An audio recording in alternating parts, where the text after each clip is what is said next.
रहन सहन की चर्चा है, कहते रहते हैं। सम्यक दृष्टि को संसार में रहने की कला मालूम है और मिथ्या दृष्टि कला को नहीं जानता। निर्जरा अधिकार में ऐसा प्रकरण है। सीधे शब्दों में कहा जाए तो सम्यक दृष्टि जीवन की कला से परिचित है। जो संसार के पदार्थों के बीच में रहना जानता है, उनका आदान प्रदान करता हुआ भी उनमें कैसे रहना चाहिए, उसकी कला को ज्ञान और वैराग्य की सामर्थ्य कहते हैं। और मिथ्या दृष्टि इस कला से परिचित नहीं है, उसे ज्ञान भी नहीं है और वैराग्य भी नहीं है। उदाहरण से स्पष्ट करते हैं भावार्थ में कि जैसे किसी सेठ ने अपनी दुकान पर किसी को नौकर रखा और वह नौकर ही दुकान का सारा व्यापार, खरीदना बेचना इत्यादि सारा कामकाज करता है, तथापि वह सेठ नहीं है, क्योंकि वह उस व्यापार का और उस व्यापार के हानि लाभ का स्वामी नहीं है। वह तो मात्र नौकर है। सेठ के द्वारा कराए गए सब काम काज जो करता है, और जो सेठ है वो व्यापार संबंधी कोई कामकाज नहीं करता, घर ही बैठा रहता है, तथापि उस व्यापार तथा उसके हानि लाभ का स्वामी होने से वही व्यापारी है। यह दृष्टांत सम्यक दृष्टि और मिथ्या दृष्टि पर घटित कर लेना चाहिए। जैसे नौकर व्यापार करने वाला नहीं है, इसी प्रकार सम्यक दृष्टि विषयों का सेवन करने वाला नहीं है। और जैसे सेठ व्यापार करने वाला है, उसी प्रकार मिथ्या दृष्टि विषय सेवन करने वाला है। ये तो आम उदाहरण है, तो परिचित है इस बात से तो कि जो व्यवसायों में काम करता हुआ देखा जाता है, वह तो उस व्यवसाय का कर्ता भी नहीं माना जाता और उसके फल का भोक्ता भी नहीं माना जाता, और वह होता भी नहीं। वो स्वयं भी न अपने आप को कर्ता मानता है और न उसके फल का भोक्ता मानता है। किसी भी कार्य में कर्ता के नाम पर इस व्यवसाय के स्वामी का नाम लिखा जाता है, और जो करते हुए दिखाई देते हैं वे कर्ता के नाम पर गायब रहते। कोई भी बात आती है तो कहते हैं कि हम थोड़ा ही करते हैं, हमने थोड़ा ही किया है, ये तो हमारे स्वामी की आज्ञा है, हम तो उनके नौकर हैं। जितने भी छोटे से लगाकर बड़े राज्य कर्मचारी हैं तो उनसे पूछ लीजिए कि हम तो गवर्नमेंट के नौकर हैं, गवर्नमेंट जैसा कहती है वैसा करते हैं, हमारा क्या है। बैंकों में डकैती हो जाती है और लाखों रुपया चला जाता है, कैशियर क्या करे। कैशियर के घर में तो मातम भी नहीं बनता, चला गया। वो कहता मैं क्या करूं, मैं तो बहुत लड़ा था, मैंने तो बहुत कोशिश की थी, लेकिन चला गया। चला तो गया और वह उसके लिए लड़ा भी सही, उसको दर्द भी हुआ, लेकिन जैसा अपने घर का जाता क्या वैसा दर्द है। बस ये जो दर्द का फर्क है, ये कर्ता और स्वामित्व का फर्क है। ये जो दर्द है ये अनंतानुबंधी का दर्द नहीं, मिथ्या दृष्टि का दर्द अनंतानुबंधी का होता है। ये इतना फर्क है क्योंकि मिथ्या दृष्टि विरागी आत्म तत्व को जानता ही नहीं। इसे राग के साथ आत्मीयता पड़ी है और विषय का सेवन राग के बिना नहीं होता, इसलिए किंचित राग की मंदता दिखाई देने पर भी उसके भीतर राग का दह पड़ा है, राग का ढेर पड़ा है। इसलिए वह सेवन नहीं करता हुआ भी विषय भाव के साथ एकत्व होने से अथवा विषय भाव से पृथक भिन्न आत्म तत्व की अनुभूति न होने से विषय के साथ सदैव एकाकार है, सदैव ममत्वशील है। इसलिए वह विषय का सेवन करने वाला है। एक अपराधी को कारावास में रखा जाए और वह अपने अपराध का परित्याग न करे तो वह सदैव अपराधी है, प्रकट रूप में अपराध करता हुआ नहीं लगता, लेकिन सदा ही अपराधी है। और कारावास में होने पर भी, वहाँ का कष्ट भोगने पर भी अपराध का परित्याग कर देने पर वह अपराधी नहीं है। यही स्थिति है ज्ञानी और अज्ञानी की। संस्थाओं के अध्यक्ष होते हैं, मंत्री होते हैं, कोषाध्यक्ष होते हैं, बहुत काम करते हैं जी जान से, लेकिन जल में कमल जैसे रहते हैं भले आदमी। और जो अपने आप को स्वामी समझ लेते हैं वे पद लोलुप हो जाते हैं, फिर वे उस पद को छोड़ना नहीं चाहते, फिर लड़ते हैं पद के लिए।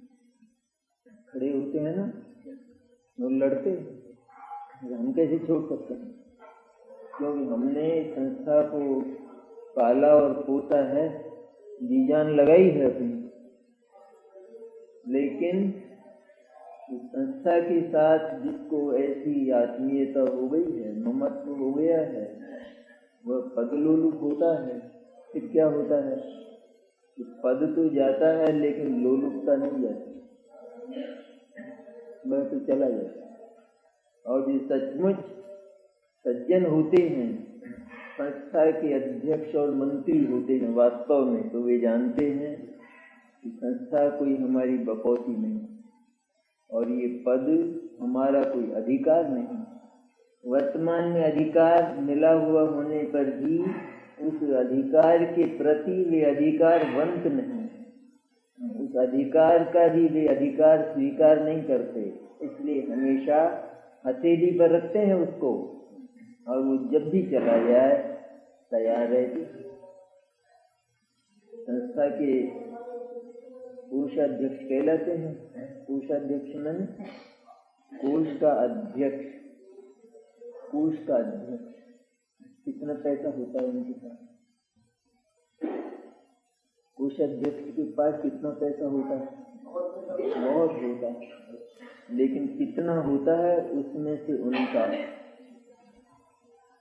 कोषाध्यक्ष कहलाते हैं। जब आप तो कोषाध्यक्ष हो, कोष के अध्यक्ष हो, आपको कितना है इनका कोषाध्यक्ष जी का? उसमें थोड़ा भी नहीं है। और कोषाध्यक्ष भी ये मानता है, यद्यपि लाखों रुपये को इधर उधर करता, लेन देन करता, सुरक्षित रखता है, और एक पैसे का फर्क रह जाए ऑडिट में तो दिक्कत रहती, उसको निकालना पड़ता। ये सब मेहनत नहीं करता, लेकिन इस मेहनत में भी वह सब ऊपर ही ऊपर रहता है, सारे काम में भी वह ऊपर ही ऊपर है, और उस पैसे से भी वह ऊपर ही ऊपर है। इस तरह संपूर्ण ही क्रियाकलाप के प्रति निर्ममत्व होने से, नाम से कोषाध्यक्ष होने पर भी वह सचमुच उससे काफी दूर है, बिल्कुल न्यारा रहता है। और जब समय आता है तो आराम से समाज का पद समाज को संभला देता है। समाज ने दिया था, समाज ले ले, और जो लोलुप हो जाता है उससे छीना जाता है, पर उसके पास रह तो नहीं सकता है, क्योंकि वो किसी का दिया हुआ था और उसी ने वापस दे दिया। जो ये जानता है ये किसी का दिया हुआ है, सुबह वापस ले ले, मुझे कोई तकलीफ नहीं, क्योंकि उसके आने से मैं बढ़ा नहीं था और उसके जाने पर मैं हट नहीं जाऊंगा। मैं तो पहले भी उतना ही था और आज भी उतना ही हूँ। जो ऊपर से आया था वो ऊपर का ऊपर चला गया, ऐसा मानता है। इस तरह उन संयोगों के संबंध में होने वाले भावों से भी निराला रहने की कला वो समझदार लोगों को मालूम होती है।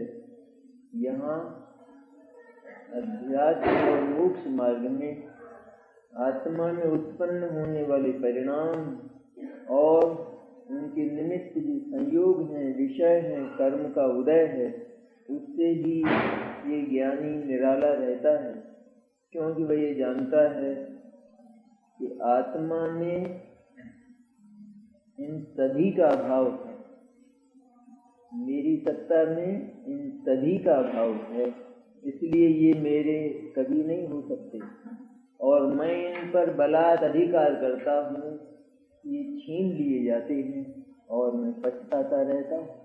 ये पछतावा क्यों मोल लेना कर? जो वस्तु आई है किसी भी प्रकार से, किसी भी परिस्थिति में किसी ने दी है, तो उस पर अधिकार करने का क्या मतलब होगा? इसलिए कहाँ से तोलता है ज्ञानी इस स्वामित्व को? जगत के पदार्थ तो बहुत हैं, कर्म का उदय भी बहुत है, तो कर्म के उदय में होने वाले भाव भी बहुत प्रकार के हैं। एक एक को कहाँ तक गिनेगा? तो क्या करेगा कि केवल एक अपनी सत्ता को देख लो तो बाकी सबका न्यारापन विदित हो जाएगा और उन सबसे स्वामित्व टूट जाएगा और एक के प्रति स्वामित्व। अपनी चीज को ढूंढने के लिए दूसरे पदार्थों को देखना तो पड़ता है, क्योंकि चीज उन दूसरे पदार्थों में रहती है, इसलिए दूसरे पदार्थों को देखे बिना तो वस्तु नहीं मिलती। छह द्रव्य है ना, छह द्रव्यों की क्या जरूरत है? जब आत्मा चाहिए हमको तो क्या आवश्यकता है? छह द्रव्यों के नाम की, छह द्रव्यों को जानने की आवश्यकता क्या है कोई आवश्यकता?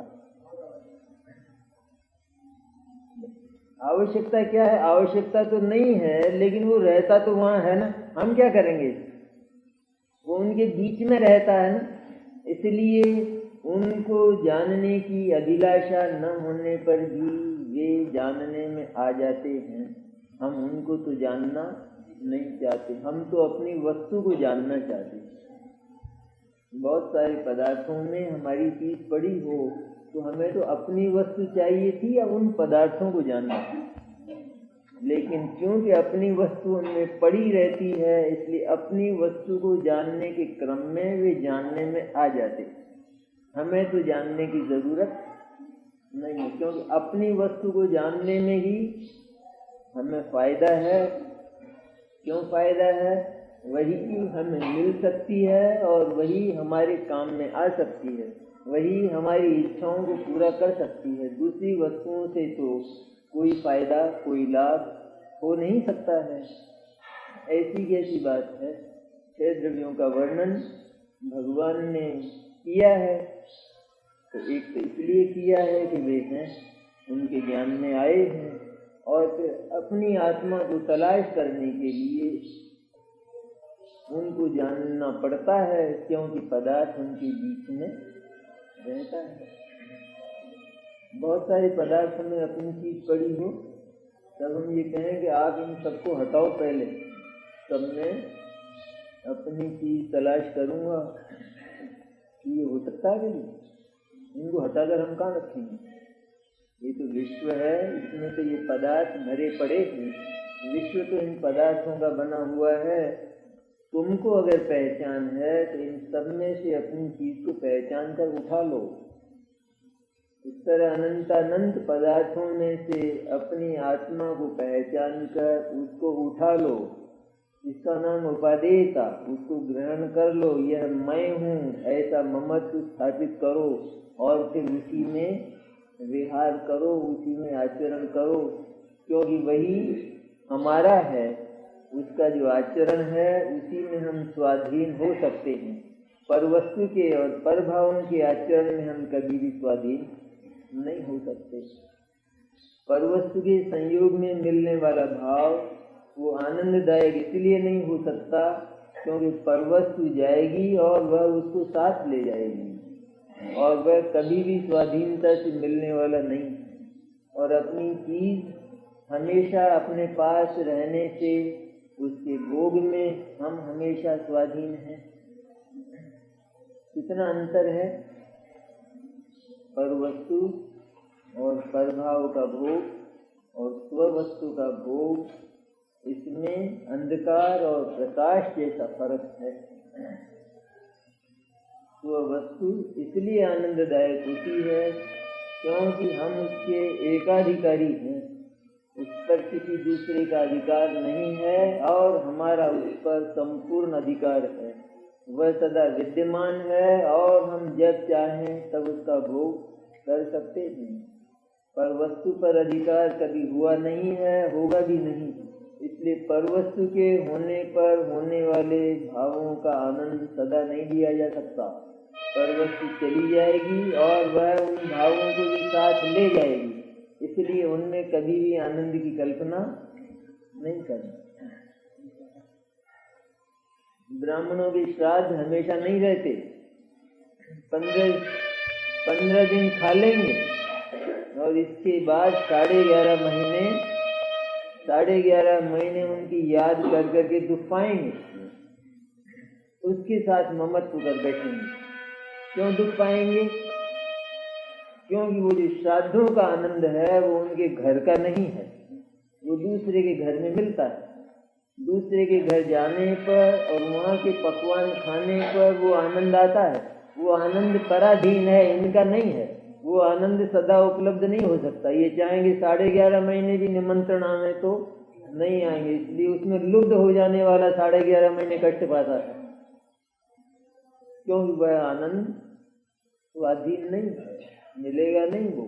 वो जो आनंद था वो उस परवस्तु के साथ आया और परवस्तु के साथ चला गया। अब तो उसकी कल्पना का कष्ट है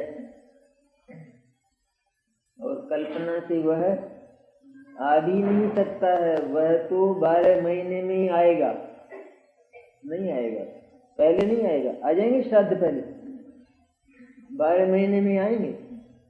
ऐसी जैसी स्थिति है यहाँ भी। कदाचित किंचित कभी सैनी पंचेंद्रिय हो जाए तो 5 इंद्रिय के विषय मिल जाते हैं, लेकिन फिर वे चले जाते और उनके लिए बहुत राह देखना पड़ता है। इसलिए उनका जो आनंद है उसमें कभी भी लुब्ध नहीं होना, ऐसा आचार्य कहते।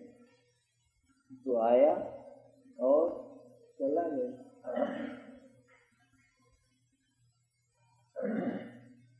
सारे ही जगत के पदार्थों से मिलने वाले आनंद की यही स्थिति है, यही दशा है। उस पर अधिकार किया ही नहीं जा सकता है और उसमें जो लुब्ध हो जाता है उसने बहुत बड़ा कष्ट मोल ले लिया, वह सदा कष्ट पाएगा। पैसे से जो आनंद लगता है वही कष्ट है, क्योंकि वह तो चलती चीज है, वह तो हवा है, एक दिशा से आती है और दूसरी दिशा में चली जाती है। फिर कभी ऐसा होता है कि जिस दिशा में जा रही थी उसी दिशा से चलने लगती है और विरुद्ध दिशा में बहने लगती है। उसको रोका नहीं जा सकता, उसकी गति ऐसी ही है। इसी तरह पैसे में जिसको आनंद लगता हो, एक दिशा से पैसा आया, कभी हंसने लगा, गर्मी आ गई, प्रसन्नता, जो मुंह है वो कमल की तरह से खिल गया, जैसे सूर्य का उदय होता। और फिर वो चला गया, क्योंकि उसकी तो दिशा थी ना। ये तो एक थोड़े समय का विराम था और इसके बाद वो चल दिया, तो ये कमल वापस लग गया। तो वो हंसी कौन लाया था और कौन ले गया, ये एक तात्विक प्रश्न नहीं है, और इसका समाधान भी तत्व ही दे सकता है, और जगत में इसका समाधान है ही नहीं, क्योंकि तत्व ये कहता है कि ये बहती चीजें हैं, इन पर अपना अधिकार करने की चेष्टा मत करो, और इनके होने पर मिलने वाला जो आनंद है वह भी बहता आनंद है, वह भी तुम्हारी अधिकृत वस्तु नहीं, तुम उसकी अधिकारी नहीं हो। इसलिए वो आ जाए तो हंस लो, लेकिन उस हंसी के साथ ममत्व मत कर लेना, वरना रोना पड़े। हंसी के दृष्टा रह जाओ, ऐसा कहते हैं। हंसोगी तुम और उसके दृष्टा रहो, इतनी है बात। क्या हंसा कौन? स्वयं। लेकिन उस हंसी के साथ ममत्व मत रखना, अपनी हंसी के साथ, ऐसा कहते हैं। उसकी दृष्टा रहना कि हाँ आई थी, कोई पूछेगी तुम हंसे थे ना, कि हंस लिए, हमेशा ही क्यों हंसेंगे तुम, वो एक अवसर था हंस लिए कि उस अवसर में हमारा क्या था, किसी के रिसेप्शन में गए तो हंस लिए, वहाँ रोए क्या? रिसेप्शन में जाए खूब हंसे, फोटो खिंचवाए, सब कुछ किया, सारा का क्या हुआ, लेकिन अपने को क्या मिला? कहते हैं हम हंसने वाले नहीं थे, हम तो दृष्टा थे, जैसे कि तैसे वापिस आ गए, उस हंसी को वहीं छोड़े, हम अपने साथ लाए नहीं हैं। क्यों? अपने साथ लाते तो रोना पड़ता, क्यों? वो अवसर तो चला गया, कहाँ से लाएंगे अब उसको? और वो हंसी तो उस अवसर की थी, इसके बाद तो रुदन ही रुदन है। इसलिए जो समझदार हैं वो वस्तु और उसके भाव को वहीं छोड़ाते हैं उसके साथ, और अकेले आप जितने हैं उतने के उतने वापस लौट आते, कोट बांध कर नहीं लाते व्यर्थ की। सम्यक दृष्टि और मिथ्या दृष्टि की चर्चा ऐसी है लोक में, तो हम रहना जानते हैं, लेकिन जहाँ पर मुक्ति का प्रकरण आता है तो हम मूर्ख हो जाते। इस उदाहरण से स्पष्ट किया आचार्य ने, कैसे रह सकते हैं, किस तरह रहते। इसी प्रकार सम्यक दृष्टि विषयों का सेवन करने वाला नहीं है। सम्यक दृष्टि में परिणाम भी होना, ये दोनों परिस्थितियां आत्म तत्व का विस्मरण नहीं करा सकती। उसे तो उस निजत्व का बोध रहता है, इसलिए विषय और विषय के भाव में वह ममत्ववंत नहीं हो पाता। किसका बोध रहता है? स्वरूप का, सत्ता का। ये मेरी सत्ता ही सर्वोपरि है, क्योंकि सर्व कष्टों का अंत करने की शक्ति इसी में है। जीवन की जो अनादि की अनंत पर्यायों की अनुभूतियां हैं, उनसे भी ज्ञानी इस बात को देखता है, अनाभूत में अनंत काल बीता, और उस अनंत काल में मैंने अनंतानंत पदार्थों का सहारा लिया, अवलंबन लिया, लेकिन समस्या आज भी ज्यों की त्यों है। जगत के पदार्थों अगर मुझे तृप्त करने की शक्ति होती, मुझे सर्व सुख प्रदान करने की ताकत होती, तो फिर आज समस्या नहीं रहती, इसका समाधान हो चुका होता, क्योंकि काल अनंत बीता। इसका अर्थ यह है कि सब पदार्थों का अवलंबन ले चुकने के बाद भी जो शेष रह गया है, उसी में मेरे सर्व समाधान की शक्ति है। और उस शेष भी कौन बचा है, यही एक हंसने जैसा प्रश्न है कि स्वयं ही शेष बचा। क्या कौन बचा है शेष? हंसने जैसा नहीं था। सारे जगत का अवलंबन लिया, बाकी कौन बचा? तो वह बाकी बचा है कि जो सबसे नजदीक था और जिसे ढूंढने जाना ही नहीं था, जो प्राप्त था, वो बाकी बचा है। और जिनको ढूंढना पड़ा और ढूंढने पर भी जहाँ हमारा इष्ट हाथ नहीं लगा, वो मेहनत कितनी रही, कितना पुरुषार्थ रहा।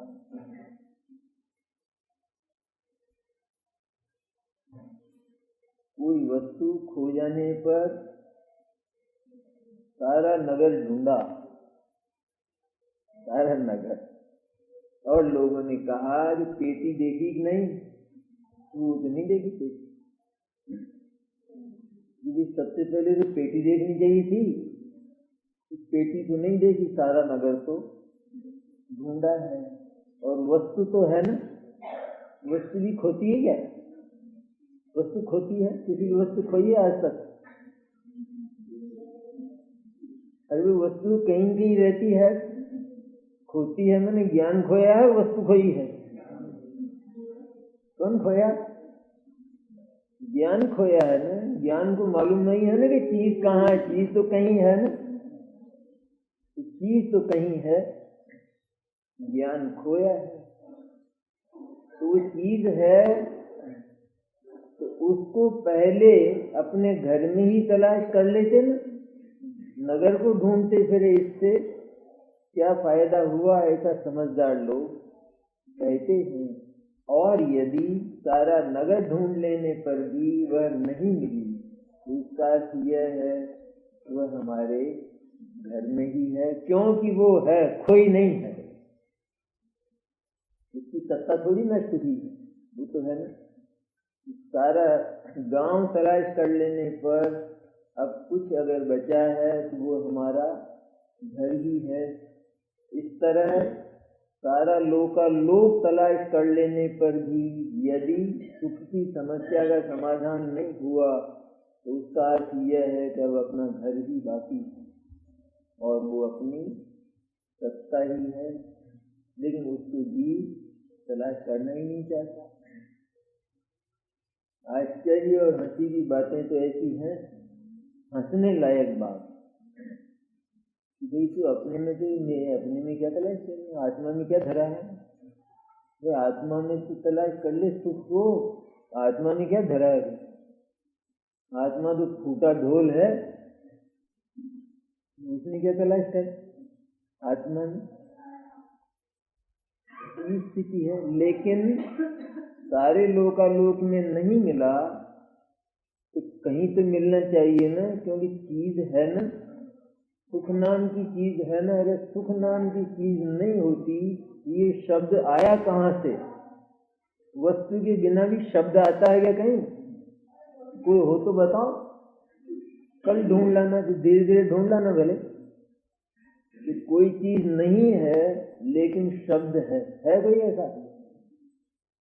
कोशिश करके तलाश कर लाना शब्दकोश में से। क्या क्यों गुंजन नहीं? शब्द तो है लेकिन वस्तु नहीं, ऐसा है? जगत में मिलेगा कि नहीं? क्यों वेद प्रकाश है तेरे कोश में कोई होता है? आकाश और फूल दोनों हैं। कोई शब्द ऐसा बताओ कि वस्तु तो नहीं है और शब्द है? बंध्या का पुत्र,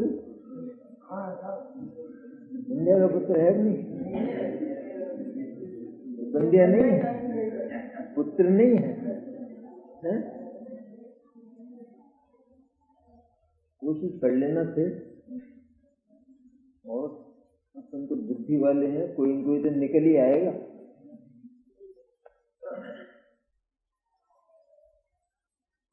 तरह सुख है ना, सुख नाम की चीज है नहीं जगत में, सुख नाम की चीज है तो सुख शब्द भी है, सुख का वाच्य भी, शब्द का वाच्य भी जगत में है। ये अलग बात है कि हम उसके स्वरूप को न पहचाने, लेकिन वो है,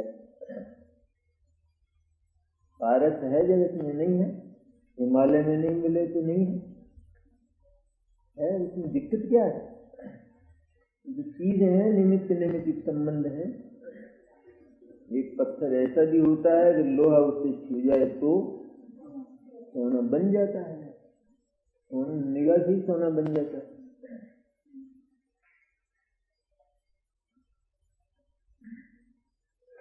अपने आचार्य थे ना चंद्राचार्य, पसीने से सोना बन गया, पसीने सोना नहीं बना, उन्होंने कोई जादू वादू कर रखा होगा उसमें पसीने, नहीं किया, अपने को ऐसे ही लगता है कि कोई जादू किया होगा पसीने, ये पसीना ही था वो खाली, क्यों विमल जी? नहीं जादू होगा वो, थोड़ा बहुत पसीने में जादू होगा, नहीं है? रिद्धि में जादू होता है क्या? और रिद्धि होना जरूरी है क्या? जरूरी है रिद्धि होना? उस समय कोई पुण्य नहीं हो, पुण्य का उदय नहीं हो सकता। रिद्धि मैंने क्या है? रिद्धि मैंने पुण्य के उदय की जो उपलब्धि है उसको रिद्धि कहते हैं, ठीक है। उस समय कोई पुण्य नहीं हो सकता है। छिड़का भर्तृहरि था ना, उनका भाई था, वो हो गया दूसरा साधु, और उसने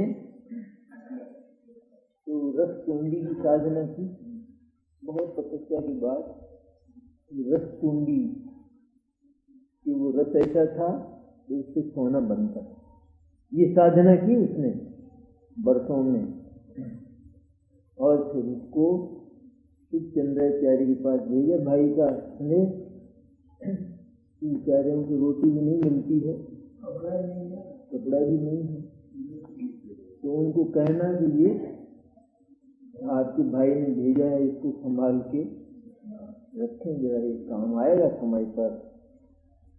तो बुलाया तो, और उन्होंने इसको मिट्टी में फेंक दिया। और जब भर्तृहरि के पास समाचार पहुंचा तो क्या बोला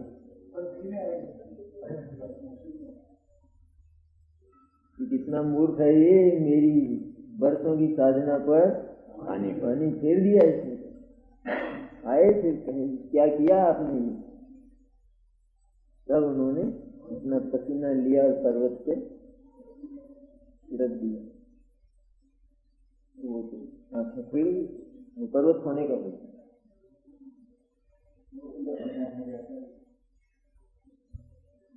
पुण्य के भरोसे ऐसे ही होते हैं, अपन तो कर्महीन है ना,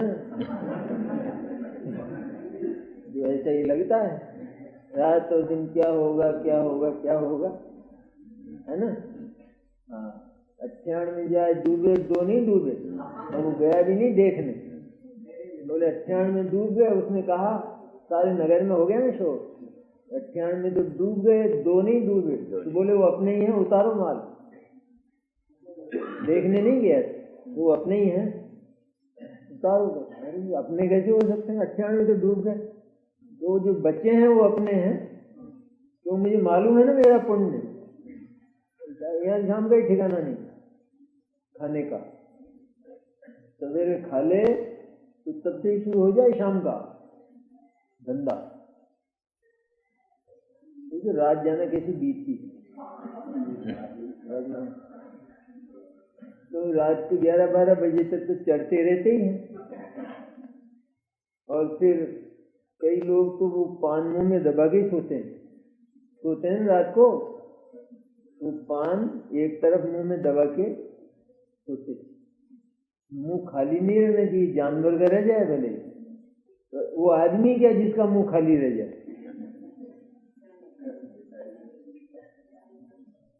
आदमी जानवर से एक कदम आगे है सब बातों में, खाने में, पीने में, टट्टी में, पेशाब में, सब में आगे है। सारे जानवर के अनुकरण हैं? नहीं है।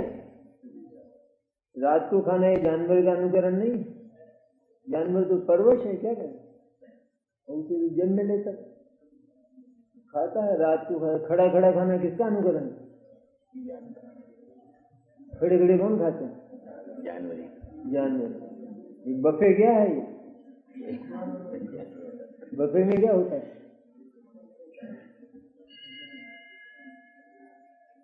खड़े खड़े पेशाब करने की क्या है? कौन करते हैं खड़े खड़े पेशाब? आदमी करते हैं। खड़े खड़े टट्टी है तो टट्टी भी खड़े खड़े। और वो टट्टी धोने का भी नहीं है, अब तो पहुंचते हैं। एक कागज आता बताए तो अपने को थोड़ी मालूम, लेकिन एक कागज आता है जो पहुंच लिया और शुद्धि हो गई, प्रासुख हो गया। ये धंधे हैं, ये सब हिंदुस्तान में आ गई संस्कृति सारी की सारी। और आदमी गर्व करता है इस पर। जो पैंट पहनते हैं, खड़े खड़े पेशाब करते हैं, उनको तो दो जगह तो जाने का अधिकार ही नहीं, एक मंदिर में एक चौके में। तो वो तो सब छींटे लगे बिना तो हो ही नहीं सकता। होता है कभी सोचा? अपन ने सोचा? और पैंट पहने तो बैठ के पेशाब कर नहीं सकता। और शर्म का तो सवाल ही नहीं है। वो तो जैसे जानवर खड़ा हो जाए इस तरह से खड़ा हो जाता है। कहीं दो जगह तो वो जा ही नहीं सकता है। मंदिर आएगा, आ सकता है मंदिर, और चौके में नहीं जाएगा, लेकिन छींटा लगे बिना तो रह नहीं सकता। लेकिन क्या करे, बूढ़े लोग भी, बूढ़े बूढ़े भी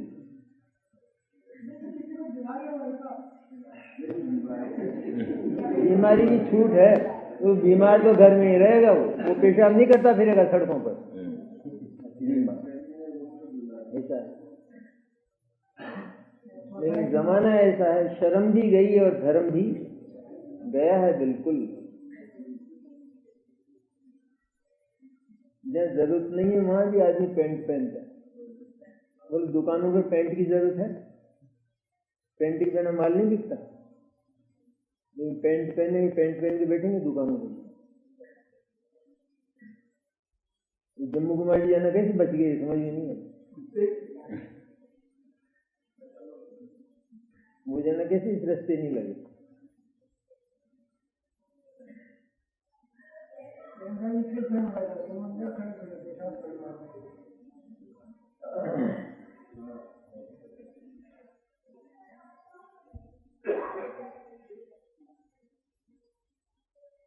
सोचने की है बातें, बहुत सोचने का है।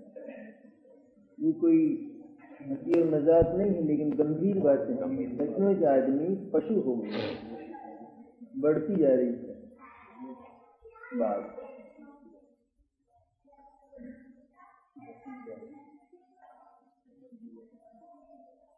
लज्जा नहीं, पोशाकें ऐसी है जिसमें लज्जा का तो नाम निशान नहीं। जो अंग ढकने चाहिए उनको तो उगाड़ते। ये जमाना क्या है नहीं, इतनी ये सब धार्मिक है बातें। धर्म का बहुत संबंध है इससे। आदमी को इस तरह रहना चाहिए कि जिससे किसी दूसरे के चित्त में भी विकार पैदा न हो। रहन सहन का ढंग वो होना चाहिए। हमारी संस्कृति दूसरी है। ये तो हम तो बहुत ऊंचे धर्म की, दिगंबर धर्म की बात करते हैं, लेकिन ये तो भारतीय संस्कृति की भी है। ये एक रीति है। पाश्चात्य संस्कृति और भारतीय संस्कृति बिल्कुल, वो तो पश्चिम और पूरब, नाम ही पश्चिम पूरब, दोनों विरुद्ध दिशा है। लेकिन एक पश्चिम धसता जा रहा है पूरब में, और हम उसको छाती से लगाते जा रहे हैं।